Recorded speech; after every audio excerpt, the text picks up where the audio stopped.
In the Cushing's community, my doctor is a little bit famous. I have an endocrinologist named Dr. Theodore Friedman, and he is coined Dr. F. So what's so special about my doctor? He recognizes cyclical Cushing's, which means that the tumor that I've got in my pituitary doesn't constantly release hormones. It releases it occasionally, while there are other doctors that don't recognize it. So when I was first testing for Cushing's disease, they kept missing the highs because they would only test me 1 or 2 times. When in fact, once a month, which is my cycle, my cortisol would be really high and the rest of the time it would be normal. But since I wasn't testing frequently, it took me 2 years to get diagnosed. But it only took me 2 months after being with Dr. Friedman.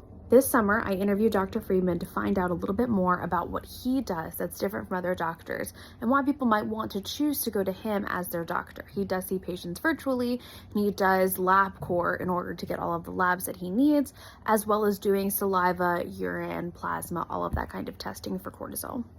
Here it is. I asked him for general advice on Cushing's disease as well as cyclical Cushing's disease, things about PCOS and Cushing's because I'm somebody who has both, early signs that come across, what he does differently, supplements and treatments, what he needs for an official diagnosis, as well as why he thinks that cyclical Cushing's disease is so often missed and what he does differently to make sure that it isn't.